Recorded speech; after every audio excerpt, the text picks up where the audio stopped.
Esta é Uganda, uma terra misteriosa de picos imponentes.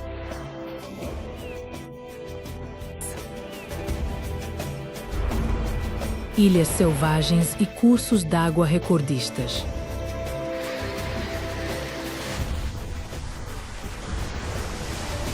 Lar de gigantes das montanhas, de antigas tradições e da maior biodiversidade da África.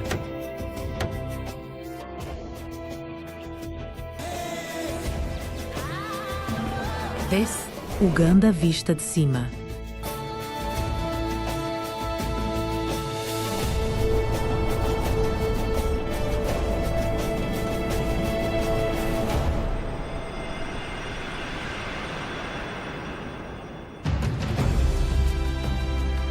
Localizada no coração do continente, entre dois braços do grande vale do Rift.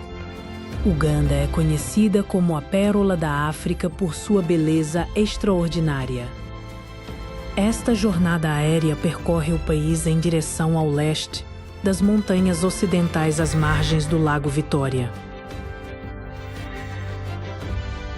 A jornada começa na fronteira sudoeste.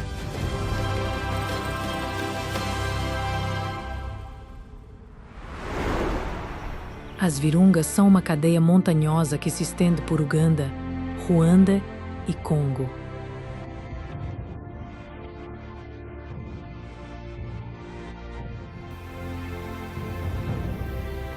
Nome vem de vulcão em Kinyarwanda. As Virungas compreendem 8 grandes montanhas vulcânicas, 2 das quais permanecem ativas até hoje. Elas são adornadas por algumas das mais antigas florestas tropicais da África, abrigando mais vida do que em qualquer outro lugar do continente.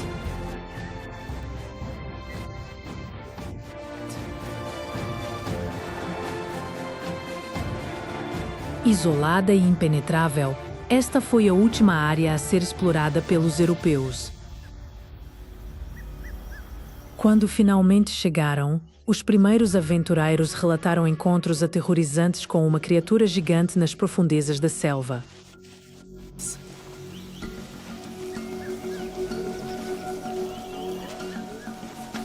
Hoje, o pesquisador Julius Mutali, do Max Planck, está em busca desse animal elusivo.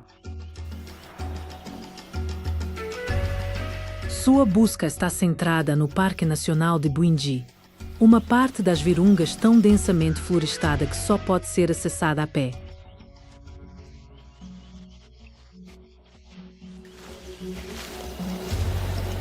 A copa espessa das árvores faz com que pouca luz solar atinja o solo.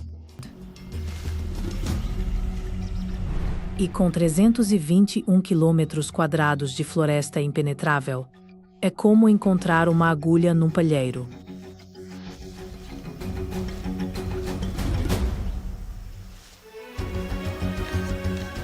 Mas galhos quebrados e fezes frescas indicam que Julius está no domínio do gigante.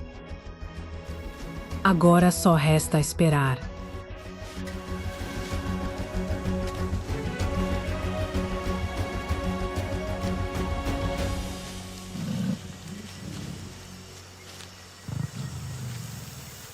Adoro estar com gorilas. Quando os estudo, sinto-me parte deles e eles parte de mim.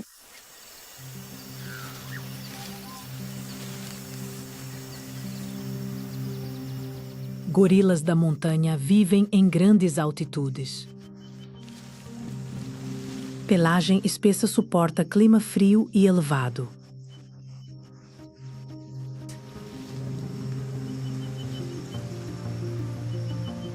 Apesar de pesarem tanto quanto ursos pardos, eles vivem principalmente de folhas.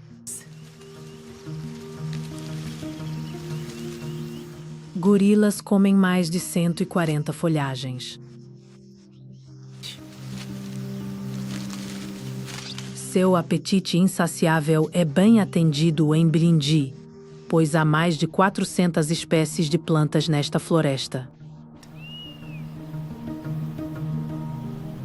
A combinação de uma altitude elevada com mais de 2.500 metros acima do nível do mar, e a extraordinária quantidade de vida vegetal fizeram de Bwindi um dos últimos redutos dos gorilas da montanha. Bwindi itself has got 459 gorillas, so it abriga metade da população mundial de gorilas. Com cerca de 1.000 indivíduos restantes na natureza, cada um dos gorilas de Uganda é precioso.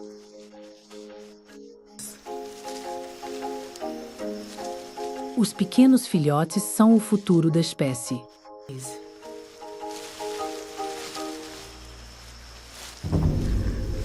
Infelizmente, eles têm um guardião protetor vigiando-os. Gorila gigante é formidável das montanhas. Existe ameaça que ele não protege a tropa. A destruição do habitat e a caça ilegal estão levando os gorilas da montanha à beira da extinção. Mas há esperança para esses primatas raros. O limite do parque demonstra como a conservação está detendo a destruição da floresta tropical de Virunga de forma eficaz.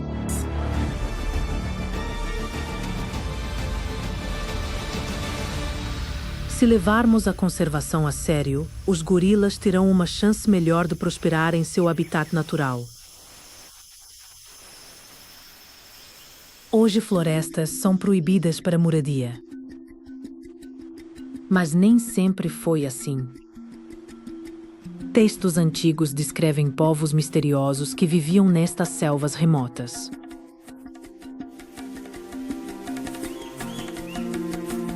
Hoje, os descendentes dessa antiga tribo da floresta ainda percorrem as encostas. Agumimana Kanyebikinhaba é um membro do povo Batwa. Eles viveram, caçaram e cultuaram nas florestas de Virunga por milênios. Nze kuvuka kwanze navukiye mu shamba. Ariko mvukiye mu shamba imire yo mu shamba narezwe n'inyama. Quando a floresta se tornou um parque nacional, o povo Batwa foi realocado. Mas eles ainda retornam ao seu lar ancestral para colher medicinas naturais. Mais de 300 espécies medicinais foram identificadas nas florestas. Casca de cerejeira africana trata infecções pulmonares. Folhas de corniço africana ajudam na artrite e problemas estomacais. Kubyiswe twabyigishwe na data nabo bazaba bigishwe na basogokuru. Embora o povo Batwa precise agora viver fora da floresta, eles continuam a transmitir suas tradições à próxima geração, passando adiante as habilidades de sobrevivência e o profundo conhecimento do ambiente aprendido por seus ancestrais.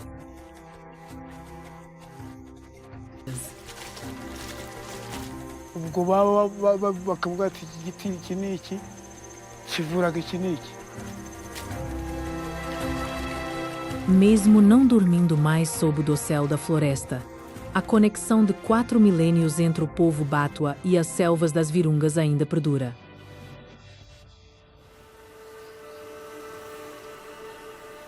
Após florestas, a paisagem vira terras agrícolas. Mas estes não são campos comuns. Com uma inclinação de quase 45 graus, são alguns dos campos mais íngremes da terra e são trabalhados à mão. Conheça Michael, que cultiva esta terra na ausência de qualquer terreno plano.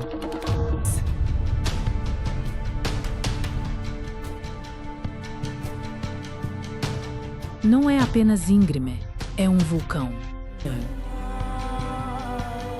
E não está sozinho. Todas as montanhas do sudoeste de Uganda são vulcânicas. Elas surgiram do grande vale do Rift, que divide a África Oriental. A montanha Urzot entrou em erupção. Esse temor ainda existe. Por enquanto, os vulcões em Uganda estão adormecidos, mas, logo além da fronteira no Congo, lagos de lava borbulham inquietos. Estes são os vulcões mais ativos da África. Isso torna a agricultura muito atraente aqui. Por ser um solo vulcânico, é excelente, pois os solos vulcânicos são extremamente férteis.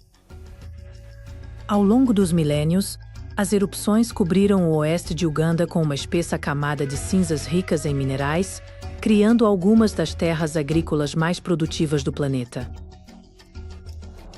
Isso permite a Michael cultivar uma variedade de vegetais, de batata doce a feijão e ervilhas. Mesmo com esforço e risco, Michael ama cultivar ali. Eu realmente gosto de viver aqui porque este é o meu lugar. Eu nasci e me encontrei aqui.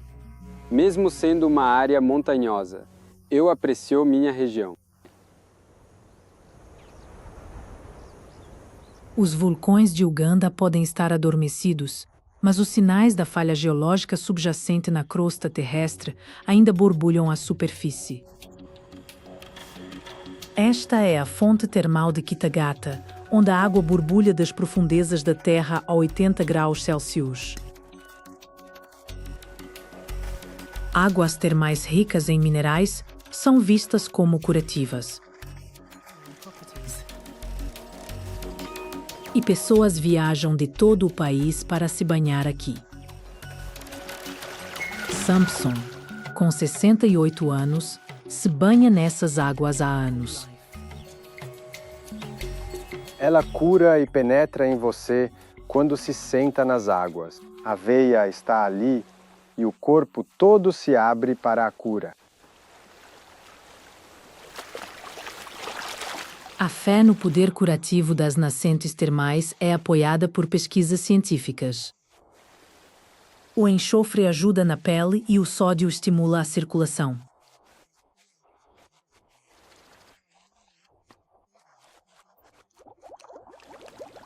Moradores como Samson bebem água para problemas estomacais. Mas para ele, banhar-se aqui é mais do que apenas manter uma boa saúde. As pessoas pensavam que era para doentes, mas isso já não é mais assim. Agora é para a vida. À medida que a rocha sob esta parte da África continua a se fragmentar, é provável que mais fontes termais irrompam a superfície, prontas para serem desfrutadas.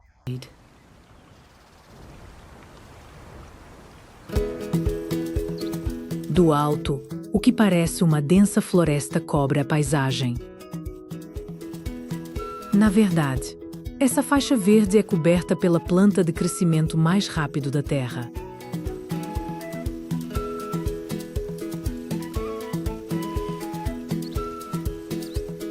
O bambu cresce 1 metro por dia e é usado em construções há séculos. O empreendedor local Kazoma Nordin está usando a planta para criar algo verdadeiramente original: bicicletas. A construção da bicicleta começa na floresta. Quando olho para o bambu, sei que neste espaço poderei obter o tubo diagonal, o tubo superior e, provavelmente, as gancheiras e as escoras do selim na parte superior. Assim, de cada haste pode-se obter uma única bicicleta. Kazoma dirige a Bugali Bikes e fabrica quadros há mais de 20 anos. Criações de bambu rivalizam com bicicletas de fibra de carbono. As pessoas realmente apreciam bicicletas leves, então tentamos selecionar os tubos certos, que sejam fortes e muito leves, e então os colho. De volta à sua oficina, Kazoma fabrica artesanalmente cada bicicleta. Fibra de bambu é mais resistente, durável e barata que aço e carbono. Cada tubo é preenchido com lignina polpuda, que atua como um amortecedor natural para uma pedalagem mais suave. Kazoma usa casca de árvore para unir o quadro. Resina protege e o produto final está pronto para pedalar.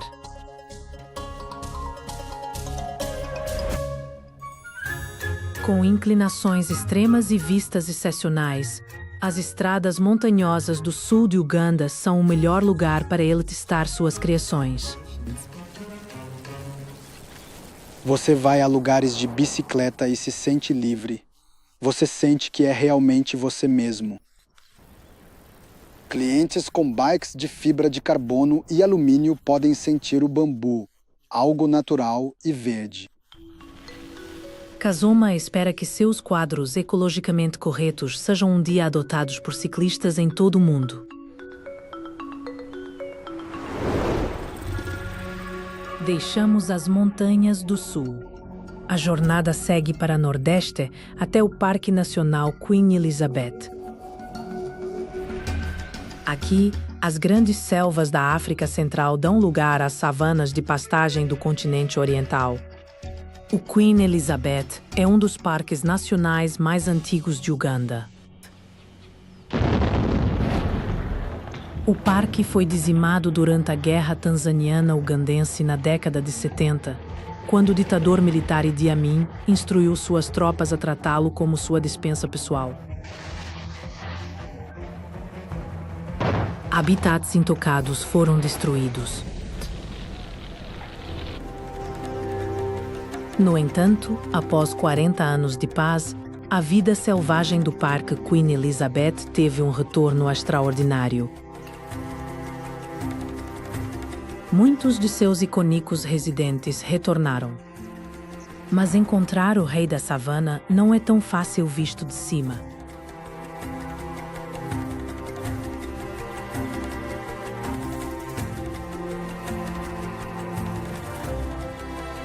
Esses felinos tranquilos são uma das apenas 2 populações de leões no planeta conhecidas por ter o hábito de escalar árvores.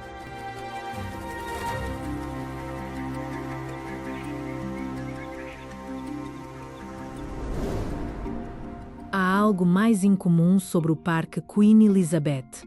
Vistas de cima, dezenas de crateras misteriosas marcam a paisagem. São lagos de cratera, formados por vapor e gases vulcânicos que explodem da rocha superficial e depois se enchem de água.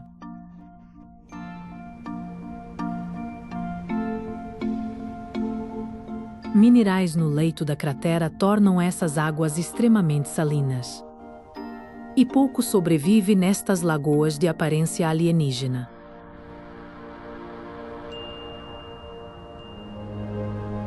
O grande vale do Rift da África Oriental é a força motriz por trás desta paisagem deslumbrante.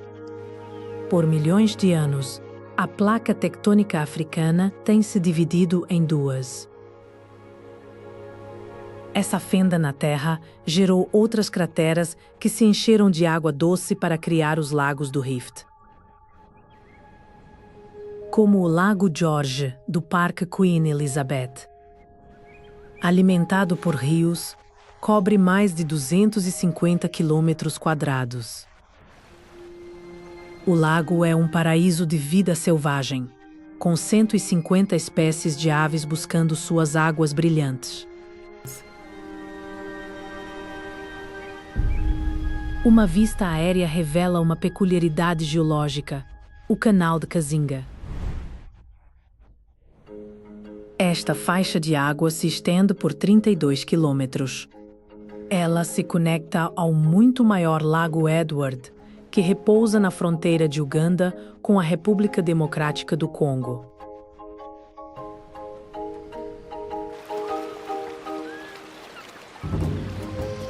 As zonas úmidas ao longo da margem desta faixa de água única oferecem o local perfeito para búfalos se refrescarem, crocodilos se aquecerem ao sol e hipopótamos se banharem nas águas rasas do canal.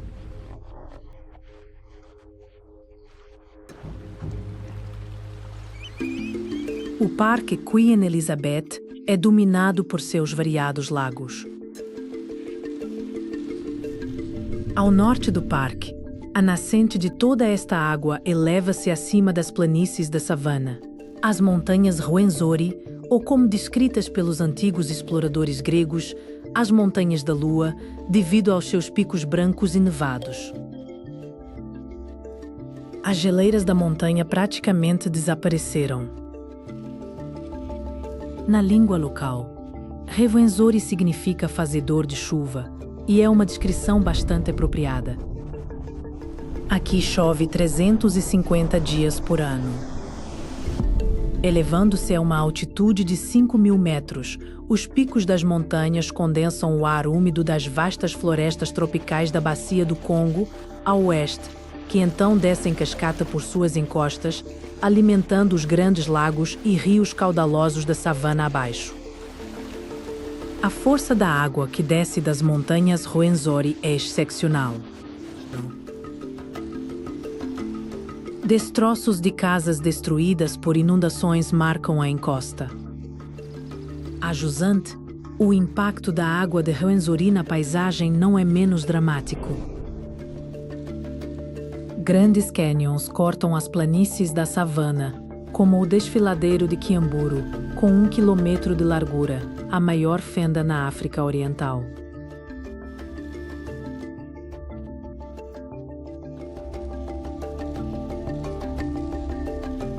A umidade do rio Kiamburu sustenta uma exuberante floresta tropical dentro das paredes do cânion, em contraste marcante com as pastagens acima.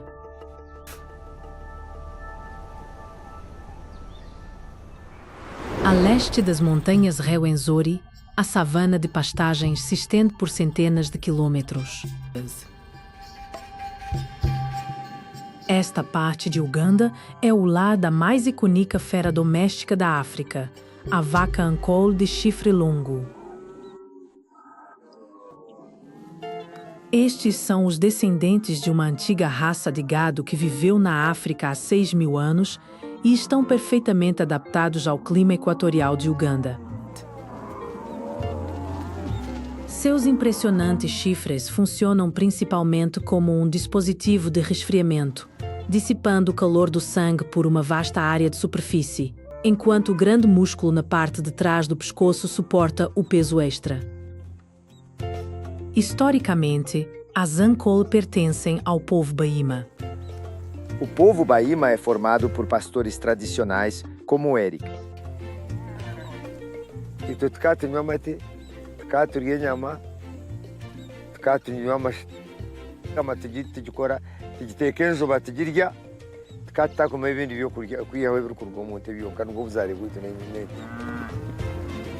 Os pastores Baima percorrem estas planícies há séculos.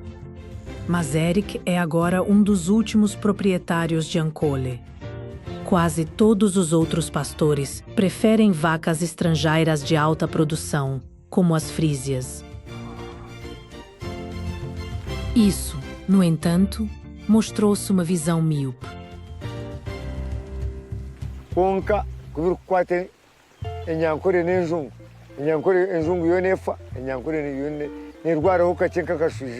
Vou dar zoom na TV, pois está ventando. Seus colegas se endividavam com os custos para manter seus gados frísio vivos. O rebanho Ankole de Eric requer apenas um spray inseticida barato de vez em quando.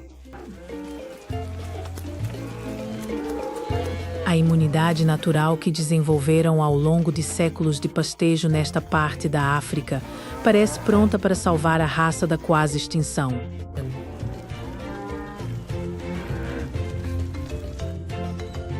Eric agora espera ajudar outros criadores a recuperar seus rebanhos Ankole. Ver o quão perto o país chegou de perder essa raça ancestral faz com que ela ame seu gado ainda mais.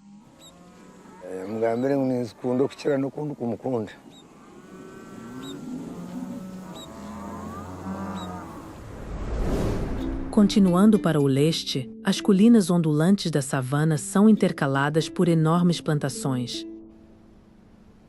Uganda é conhecida por sua produção de chá e café, que rende ao país cerca de 500 milhões de euros em exportações por ano. No entanto, 3/4 dos agricultores aqui também cultivam outra cultura que é muito mais importante para os ugandenses: as bananas. A combinação do clima tropical quente de Uganda e seus solos vulcânicos ricos cria as condições perfeitas de cultivo. Agora, o país é o maior produtor de bananas na África subsaariana. Mais de 9 milhões de toneladas são colhidas a cada ano por agricultores como Zuleika Kasuja. Omuganda yenna asinga kuwoomerwa ttooke. Era okusanga amaka ag'Abaganda omutali kitooke si kyangu. Eu sou Simba de Uganda. Twagala nnyo amatooke. As bananas são colhidas à mão, cortando o caule inteiro de cada planta. Parecem árvores, mas são ervas gigantes cujos caules morrem após a frutificação.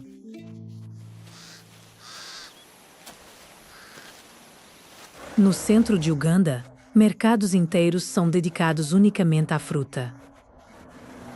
Na Europa, encontrará apenas um tipo de banana à venda. Aqui, há 50 variedades diferentes, cada uma com sua própria textura e sabor únicos.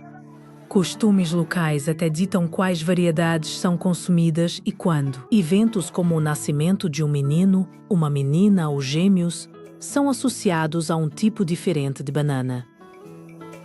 No entanto, as mais populares são as bananas verdes de cozimento que formam o alimento básico do país: matoke. Mivunga manyi ngenda kuliya emmere yaffe. Eri nze mutuufu nsinga kuwoomerwa ttooke. Matoke is much more starchy than regular bananas, so it must be cooked for hours. Embaladas em folhas verdes para cozinhar no vapor. Kugizaako n'ogira n'ozzaako n'osaanika n'ogikuuma ng'eyo gye wafumbye ku ssaawa 6 egyemisana n'otuuka ekiro saa 3 ng'ekyayokya bulungi ogisaanise bulungi endagala eggumidde. Cozinhar o matoke no vapor quebra suas fibras ricas em amido, permitindo amassá-lo. Como o alimento mais disponível no país, os ugandenses consomem cerca de 1 quilo por dia, mais do que qualquer outra nação na Terra. E, graças ao seu suprimento abundante, eles não mostram sinais de parar. Entre os bananais, encontram-se ocasionalmente as árvores mutuba. Sua madeira e seus frutos têm pouco valor, mas essas árvores discretas são usadas para criar algo singularmente ugandense. Yusuf é um dos poucos mestres remanescentes da antiga arte africana de fazer tecido de casca. Ebbanga okuva nze we natandikira okutegeera gwe mulimo gwe nasanga owaka. Essas folhas de tecido cor de terracota são feitas inteiramente de casca de árvore, um tecido usado pela realeza local já no século XII. Anterior ao desenvolvimento da tecelagem, é um dos têxteis mais antigos da humanidade, bem como um dos mais trabalhosos de criar. Okutwalira awamu bw'oba oyagala ekirungi. Este é o método de trabalho. Olubugo olwo si lwe lwangu era olumala okuluyimbula. Armado com um facão, Yusuf parte para colher a casca. Após encontrar uma árvore, ele mede o comprimento necessário e faz os cortes iniciais. Ele cria um cinzel de caule de bananeira fresco e o desliza por baixo da casca, seguindo o corte do facão.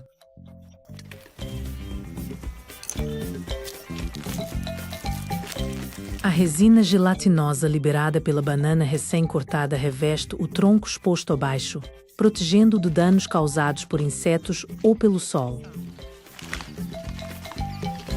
A casca se solta em uma única peça. Yusuf envolve o tronco sem casca em folhas de bananeira. Uma nova casca se forma por baixo, pronta para nova colheita. nga tegwonoonese wano mu kuggyako ne gufa gumala emyaka 4. Ele não precisa de mais. Awo ne gufuuka enku. De volta à sua oficina, a casca fresca é fervida para extrair a seiva. E então o trabalho verdadeiro começa. São horas e horas de martelar. Bw'ova mu kuttula n'olyoka olukuba ne lugaziwa ne lufuuka olubugo. A cada golpe do martelo, as fibras dentro da casca se expandem lentamente, esticando até 5 vezes sua largura original. Qualquer rasgo é cuidadosamente costurado usando um fio da casca interna. Em seguida, a peça finalizada é deixada para secar ao sol. O tecido de casca é extremamente durável e, sendo neutro em carbono, há agora um crescente interesse global no tecido como uma alternativa vegetal ao couro. Com o aumento constante da demanda por esse tecido ancestral, o negócio familiar de Yusuf parece ter um futuro promissor. Kibanga kyalimu musaayi nga kyakkomaga nga nze bwe kyayitamu. Ayagala nja kubeera naye ayige, era njagala ne bwe mba nvuddewo nabo bagukwe. Kuba nange nkola gwa jjajjange.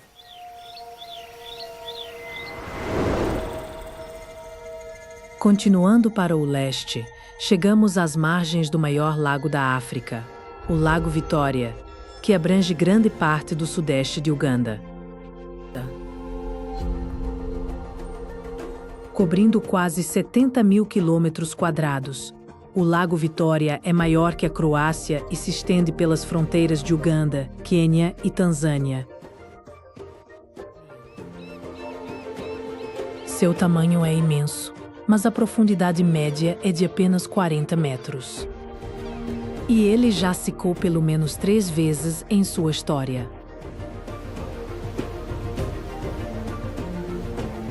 Voando sobre a costa, as águas do lago se estendem ininterruptamente por centenas de quilômetros, mas além do horizonte, existem mais de 1000 ilhas. Cada uma tem suas comunidades, costumes e vida selvagem.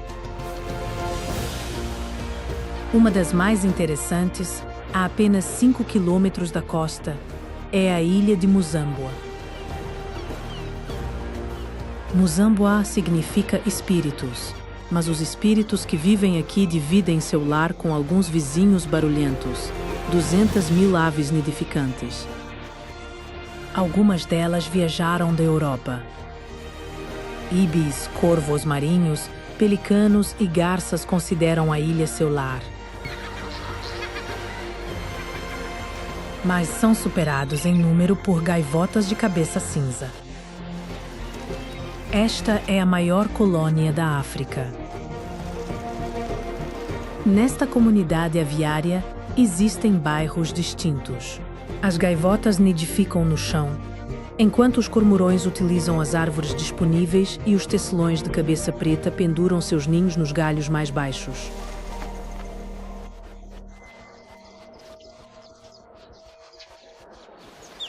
A ilha abriga também uma comunidade de pescadores ugandenses. Emmanuel Katongole, de 99 anos, é o residente mais velho da ilha.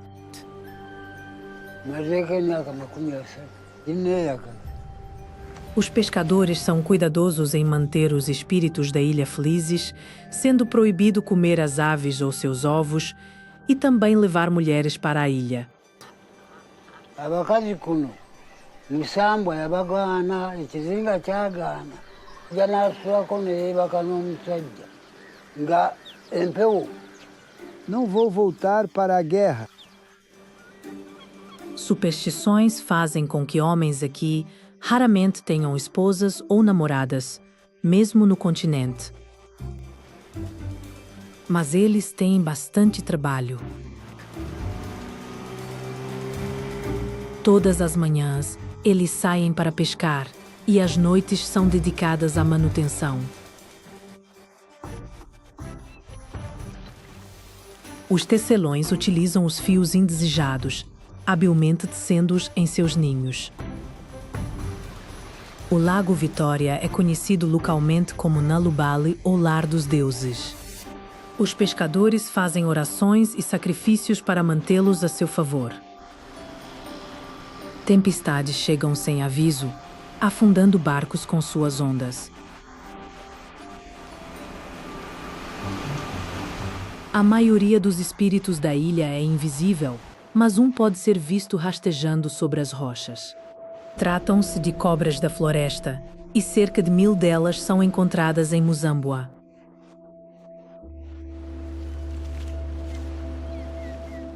Apesar de uma picada poder matar um homem em meia hora, as cobras são respeitadas. A entrada de um inseto numa casa é vista como visitação espiritual.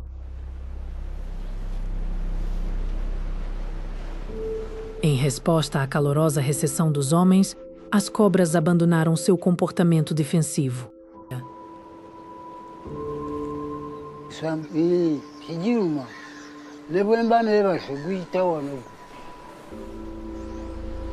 Na história da ilha, nunca houve uma picada de cobra fatal.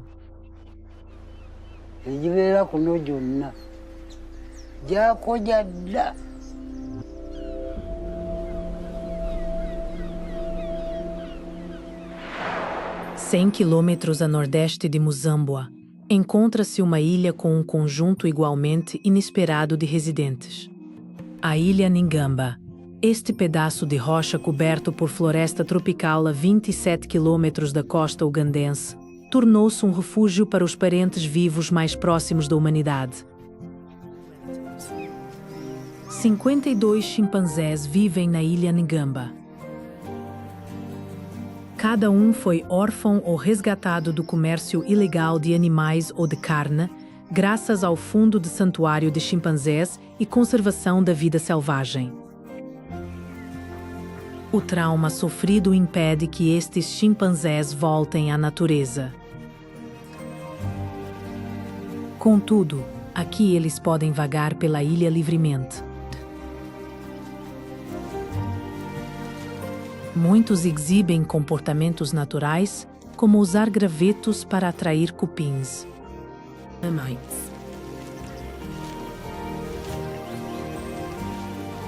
Mesmo os lagos do parque são permitidos, embora não sejam bons nadadores.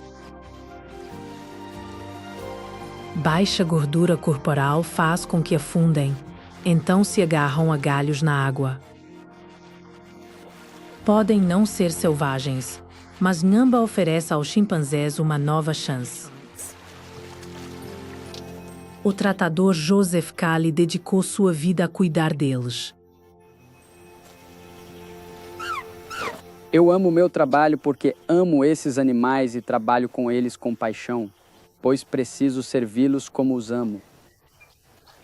O Santuário de Chimpanzés da Ilha Ningamba foi fundado em 1998.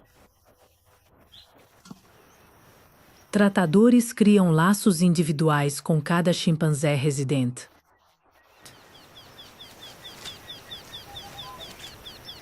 Eles não confiam em humanos devido ao que lhes aconteceu. Eu sinto que tenho uma conexão com eles, porque eles conhecem cada um de nós como seus tratadores.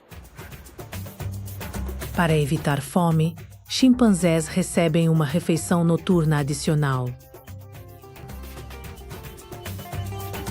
Joseph faz uma mistura nutritiva de frutas e vegetais para cada residente. Recintos seguros para chimpanzés permitem observação de comportamento por tratadores e pesquisadores.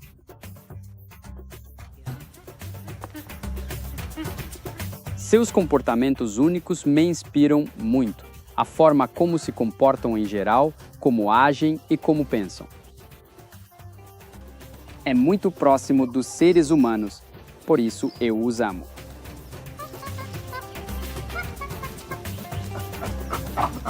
Com os chimpanzés sob ameaça, conservacionistas apaixonados como Joseph são vitais para sua proteção.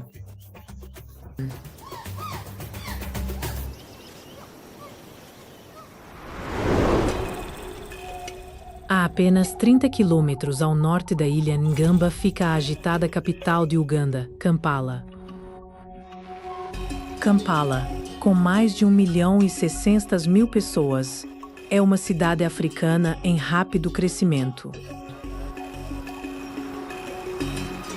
Novos arranha-céus e centros tecnológicos surgem junto com assentamentos informais em expansão.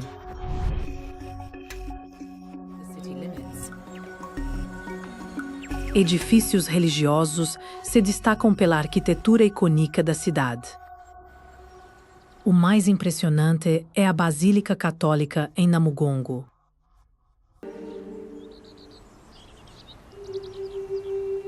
Esta vasta cúpula é baseada no formato de uma cabana africana tradicional, mas é grande o suficiente para abrigar mais de 1.000 fiéis. O padre residente, Padre Vincent Rubega, tem liderado a adoração aqui nos últimos 5 anos. Venho todos os dias para rezar aqui. Sinto-me diariamente renovado e fortalecido. Não é fácil continuar administrando um lugar tão grande como este, mas nunca falhei por causa da energia que recebo deste local. A basílica é conhecida como o Santuário dos Mártires de Uganda. Construída no local onde o rei Mwanga iniciou um reinado de perseguição contra cristãos, o que levou à execução de 22 pajens. Este santuário é construído sobre 22 colunas, representando os 22 mártires de Uganda que foram assassinados aqui e possui a forma de um coração africano. Um coração é um lar, um lugar de calor e segurança. Transmitimos uma mensagem a todos que vêm aqui. Este é um lugar de renovação e segurança. O poço onde o carrasco supostamente lavou o sangue dos mártires de suas armas foi preservado como um lago. Suas águas acreditam ter propriedades curativas. Existem muitos testemunhos de que, de fato, o que consideramos milagres ocorreram neste santuário. Mais de 80% dos ugandenses se identificam como cristãos e Namugongo se tornou um importante local de peregrinação. Todos os anos, em 3 de junho, cerca de 3 milhões de cristãos de Uganda e de todo o mundo se reúnem aqui para prestar homenagem à vida dos mártires, buscando força e fé em sua memória.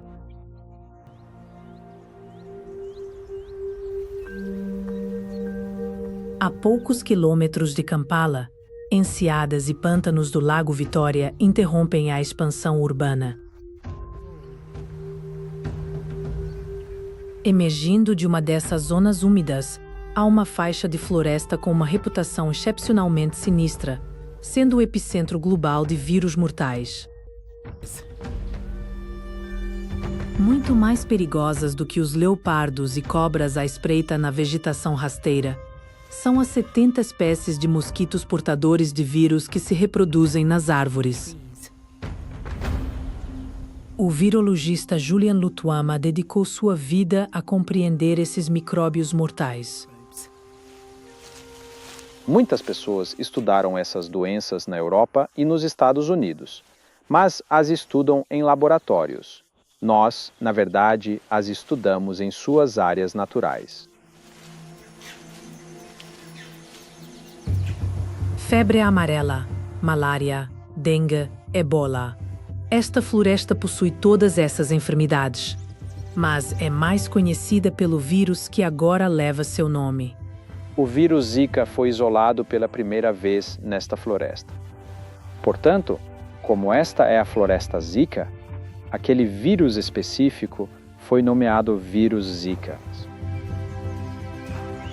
O que torna esta floresta um paraíso para vírus é a combinação do intenso calor equatorial, da abundante água estagnada para a procriação de mosquitos hospedeiros e de uma grande concentração de animais para infectar, devido à destruição de seus habitats em outras regiões.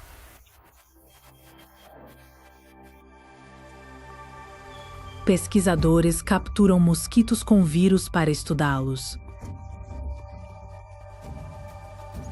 Mosquitos acham presas pelo gás carbônico que elas exalam. Recipiente de gelo seco é a isca perfeita para uma armadilha. Assim que se aproximam, um ventilador no topo suga os mosquitos para uma câmara selada. Espécies diferentes se alimentam em alturas diferentes no dossel. A torre de 36 metros no centro da floresta permite que os pesquisadores acessem a altitude de caça do mosquito de sua escolha. Mas é um trabalho perigoso. O caçador pode se tornar a caça. Pesquisadores contraem malária aqui uma vez a cada 3 meses.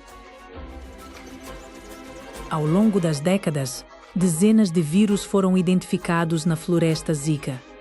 Mas Julian sabe que há muito mais trabalho a ser feito. Provavelmente, pode haver até mais 1 milhão de infecções virais, que ainda não conseguimos identificar.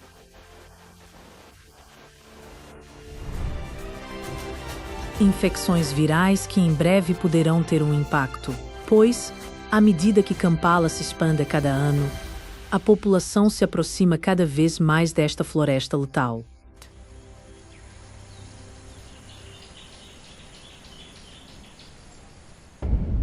A leste da floresta Zika, a margem do lago Vitória serpenteia até a fronteira de Uganda com o Quênia. Mas, antes de alcançá-la, um rio que se ramifica para o norte a interrompe. E não um rio qualquer. Este é o início do maior rio da África. Esta é a nascente do Nilo. A busca pela nascente do Nilo começou com os antigos egípcios e continuou até o final do século XIX. O explorador britânico John Speke foi o primeiro a sugerir as águas azul pálidas do Lago Vitória como sua origem. Essa afirmação foi comprovada sem dúvida desde então.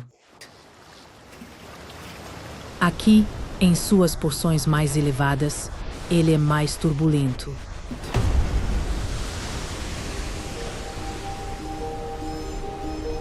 Águas brancas turbulentas estrondam sobre corredeiras e cachoeiras. A maioria das pessoas locais teme as águas brancas, e com razão. Mas não Jeffrey Kabila.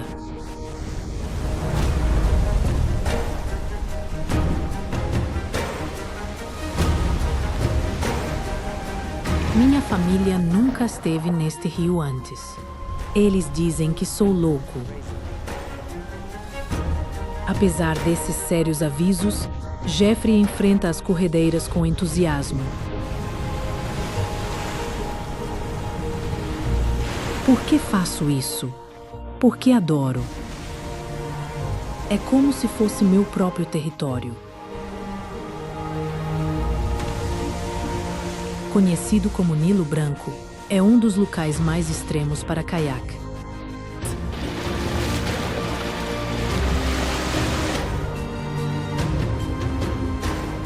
Crescendo, Jeffrey observava os estrangeiros descerem as corredeiras.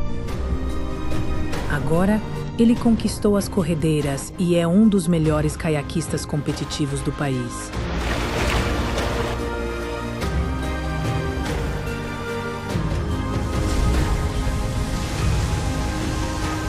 Enquanto manobra entre as rochas, Jeffrey deve manter o foco total.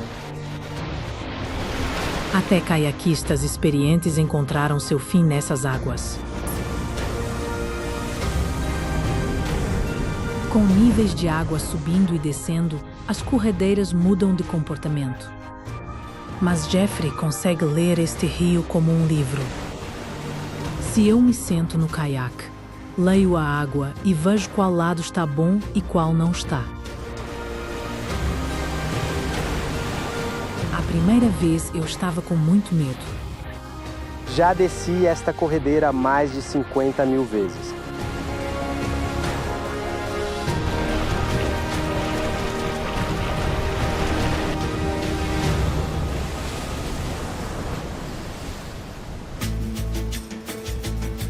Além dessas corredeiras selvagens, o Nilo segue ao norte, em direção ao Mediterrâneo. Em seu rastro, ele deixa grandes lagos de fenda. A região abriga uma vida selvagem diversificada, ilhas curiosas e florestas antigas.